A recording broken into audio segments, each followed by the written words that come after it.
concepto de elecciones primarias aparece el año 2019, cuando se aprueban las primarias abiertas, simultáneas y obligatorias, las famosas PASO. En el año 2021, elecciones generales del año 2021 y elecciones regionales del año 2022, no hubo elecciones primarias, no se llevó a cabo las PASO porque fueron suspendidas porque pasaba la pandemia. Para estas elecciones generales ya se tendría que haber llevado a cabo la elección de candidaturas a través de las primarias o las PASO, pero estas fueron canceladas las PASO en el año 2023, estableciéndose las primarias bajo 3 modalidades.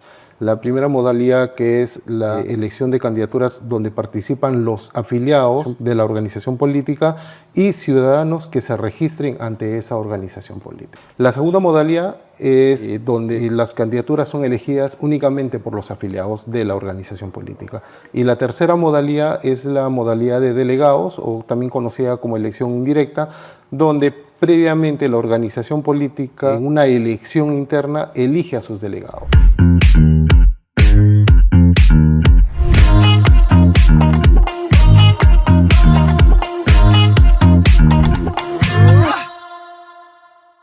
Para que las organizaciones políticas participen en las elecciones generales de 2026, tienen que participar y definir a sus candidatos en las elecciones primarias, que por cierto en OMPE ya hemos publicado el reglamento. Para hablar de todo este proceso de las elecciones primarias nos encontramos con Henry Horna, quien es subgerente de Organización y Ejecución Electoral de la OMPE. Henry, bienvenido a Habla OMPE. Muchas gracias. Elecciones primarias, antes se llamaron elecciones internas. Cuéntanos un poco cómo ha sido todo este proceso de desarrollo de estas elecciones. Sí, mira, el concepto de elecciones primarias aparece el año 2019, cuando se aprueba las primarias abiertas, simultáneas y obligatorias, las famosas PASO, la cual buscaba uniformizar en una sola forma la elección de las candidaturas. Antes, las candidaturas eran elegidas a través de elecciones internas que eran organizadas por cada una de las organizaciones políticas. En el año 2021, elecciones generales del año 2021 y elecciones regionales del año 2022, no hubo elecciones primarias, no se llevó a cabo las PASO porque fueron suspendidas porque pasábamos la pandemia que afectó a nivel mundial y bueno, obviamente Perú estuvo inmersa en esta pandemia. Como digo, fueron suspendidas. En esas 2 elecciones las candidaturas fueron elegidas a través de elecciones internas que fueron organizadas por OMPE, ¿no? Con participación también de los otros entes del sistema electoral. Para estas elecciones generales ya se tendría que haber llevado a cabo la elección de candidaturas a través de las primarias o las PASO, pero estas fueron cambiadas, fueron suspendidas o canceladas las PASO en el año 2023, estableciéndose las primarias bajo 3 modalidades. La primera modalidad, que es la elección de candidaturas donde participan los afiliados de una organización, de la organización política y ciudadanos que se registren ante esa organización política. Para entender, los afiliados son quienes pertenecen, están inscritos en la organización política. Pertenecen a la organización política y, como dices, están inscritos en el registro de organizaciones políticas del Jurado Nacional de Elecciones. Los ciudadanos son que se inscriben voluntariamente ante esta organización política y obviamente son comunicadas al registro de organizaciones políticas para que puedan formar parte del padrón electoral de estas elecciones primarias. La segunda modalidad es donde las candidaturas son elegidas únicamente por los afiliados de la organización política. Y la tercera modalidad es la modalidad de delegados, o también conocida como elección indirecta, donde previamente la organización política en una elección interna elige a sus delegados. O sea, sus afiliados eligen a sus delegados y estos delegados electos pasan sí a las elecciones primarias que serían organizadas por el sistema electoral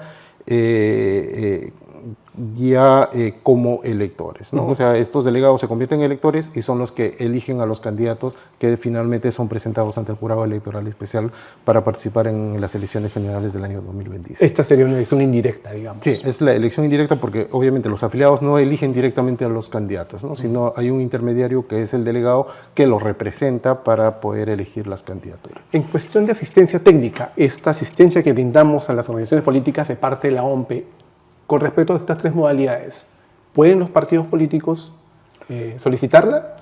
Sí, a ver, debemos tener en cuenta que las modalidades A y B son organizadas por OMPE, la elección. Ahí no hay asistencia técnica porque OMPE es la que produce el material electoral, ve la conformación de mesas, ve los locales de votación, distribuye el material electoral, está el día de la jornada electoral con personal en cada uno de los locales de votación y después hace el procesamiento de los resultados electorales. En caso de los afiliados modalidades A y B, ¿no? ¿Afiliados? Afiliados y ciudadanos que se han inscrito previamente. Pero en la modalidad indirecta, hablábamos la primera parte que son las elecciones internas, es decir, donde se eligen los delegados y que son organizadas por las organizaciones políticas. En esta fase, sí, estas organizaciones políticas podrían solicitar asistencia técnica a OMPE para poder llevar a cabo esta elección. Pero la segunda fase, donde estos delegados ya electos se convierten en electores y ellos eligen a los candidatos, sí es organizada por OMPE. Al inicio estábamos comentando del reglamento de elecciones internas. ¿Cuáles son las funciones de los órganos electorales centrales dentro de las organizaciones políticas para este proceso? A ver, quisiera hacer una precisión sobre los reglamentos. Con la modificación que mencioné hace un momento, donde ya establecía que el sistema electoral se encargaba de la organización de las elecciones primarias, OMPE emite el 1 de marzo, si no me equivoco, un reglamento, ¿no? Un reglamento para elecciones primarias, tanto para elecciones generales y elecciones regionales y municipales, bajo el marco normativo que se tenía vigente hasta esa fecha.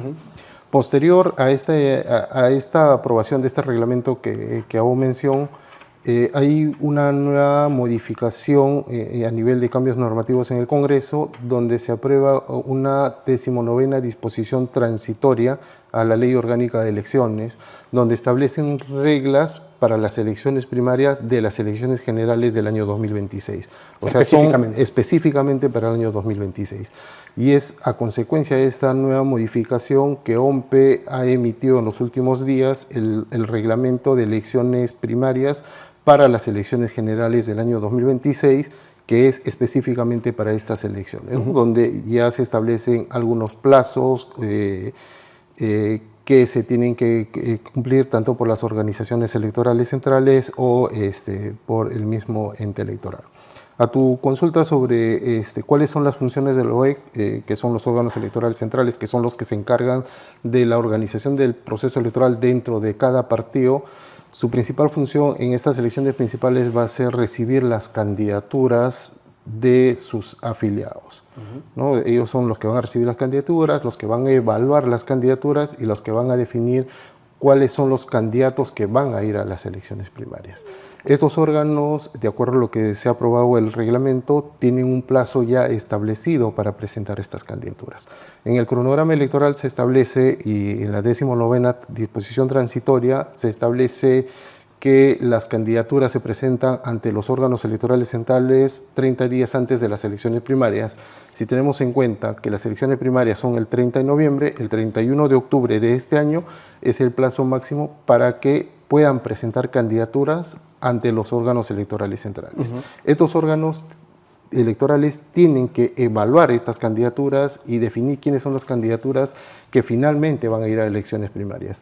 En el reglamento nosotros hemos establecido el plazo del 7 de noviembre para que estos órganos puedan informar en la plataforma que OMPE vaya a poner a disposición de las organizaciones políticas para que puedan informar las candidaturas, ¿no? Ya sean para las modalidades A, B o C. Delegados, ¿no? Entonces, tienen como fecha límite ante la OMPE 7 de noviembre. Esa es nuestra fecha límite. Sí. Porque, vamos a recordarlo, en la fecha de las elecciones primarias. Para las modalidades A y B, la fecha de la elección es el 30 de noviembre. Y esa fecha también está establecida en la 19ª disposición transitoria de la LOE, que establece que es el último domingo del mes de noviembre. Entonces ya, como es algo específico para este proceso electoral, incluso ya hay una fecha establecida por normativa, ¿no?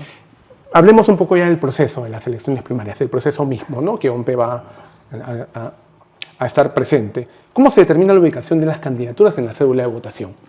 En este caso, en el reglamento, lo que hemos precisado para que las organizaciones políticas, en este caso los órganos electorales centrales, establezcan un número, ya sea a las listas o a las candidaturas nominales. Entonces, al momento de que una lista o un candidato que va por la modalidad de nominal presente su candidatura ante el órgano electoral central de cada organización política, este órgano le va a asignar un número correlativo que empezaría desde el 1 hasta un número N. Esos números también nos lo tienen que informar el día 7 de noviembre. ¿Por qué? Porque nosotros en la producción del material electoral que vamos a utilizar en la jornada electoral, lo que vamos a pedir es que los electores, en este caso afiliados o ciudadanos que se han registrado o los delegados que se convierten en electores, escriban el número de la lista o de la candidatura nominal. Entonces, en esta oportunidad no va a haber una ubicación en la cédula. En este caso, lo que van a hacer es registrar el número de la lista o de la candidatura nominal. Directamente en la cédula, y lo cual también se va a reflejar ya en el acta electoral y en el cartel de resultados. ¿Bajo qué criterios establecerá la OMPE el número de mesas de sufragio y de locales de votación? Teniendo en cuenta la cantidad de afiliados o ciudadanos que se inscriban y delegados que vayan a ser elegidos, OMPE va a establecer un número determinado de mesas de sufragio, ¿no? Se está considerando en las proyecciones entre 800 y 900 afiliados o ciudadanos por mesa de sufragio, ¿no? Para las modalidades A y B. Para la modalidad C, el número de delegados es bajo, pues puede estar 20, 30, va a depender de cada organización política el número de delegados que ponga que se van a elegir. Entonces, teniendo en cuenta el número de mesas que podemos conformar, también en el reglamento se ha establecido que como mínimo en el interior del país, o sea, fuera de Lima Metropolitana y el Callao, se instalarían locales de votación en las capitales de las provincias, mínimamente. Si una organización política tiene un buen número de afiliados, digamos, en un distrito que no es capital de la provincia, se podría incorporar una mesa de sufragio. Pero como mínimo nosotros estamos estableciendo que en las capitales de provincias debería tener un local de votación la organización política. En el caso de Lima Metropolitana y el Callao ya no es a nivel de provincia, sino es a nivel de distrito. Pero todo va a depender del número de afiliados que tengan, ya sea en el interior del país, en la provincia, o en Lima y Callao, en los distritos, ¿no? O sea, lo cual tampoco no quiere decir que, por ejemplo, a nivel de Lima Metropolitana, en todos los distritos, una organización política va a tener una mesa, porque va a depender también del número de afiliados, porque se podrían agrupar 2 o 3 distritos en un solo distrito para conformar la mesa de sufragio.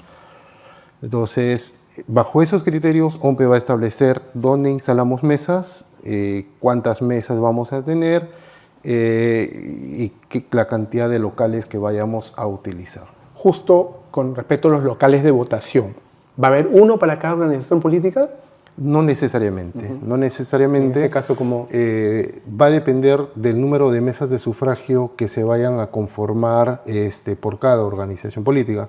Si nosotros tenemos una organización política que tiene solamente una mesa de sufragio, logísticamente nos complicaría a nosotros tener un local de votación por cada organización política. Lo que sí garantizamos es que la mesa o las mesas que se conformen para cada organización política tengan un espacio donde se puedan llevar las elecciones de una manera óptima, eficiente, y que los afiliados o ciudadanos que conformen ese padrón electoral no tengan ningún inconveniente para sufragar. ¿Cabría la posibilidad de fusionar 2 mesas de sufragio en este caso? En el reglamento establecemos el horario de la votación, el horario a qué hora estamos citando a los miembros de mesa y a qué hora podríamos utilizar electores de la cola. Entonces, a las 8 de la mañana, a las 7 de la mañana se ha citado a los miembros de mesa para que a las 8 pueda empezar la votación. Pero si no hay a las 8 los miembros de mesa titulares y suplentes, ya optamos por electores de la cola de la mesa de sufragio para que puedan conformar la mesa de sufragio. Se ha establecido en el reglamento que el plazo máximo para la instalación de la mesa de sufragio es el mediodía.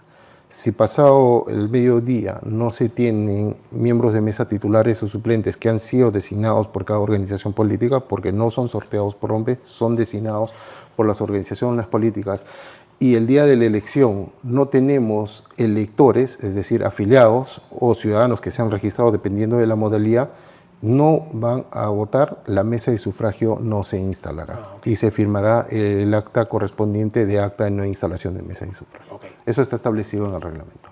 De acuerdo a norma. Sí.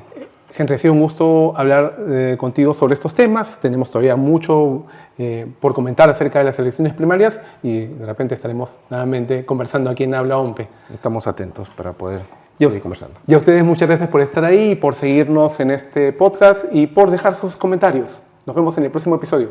¡Chao!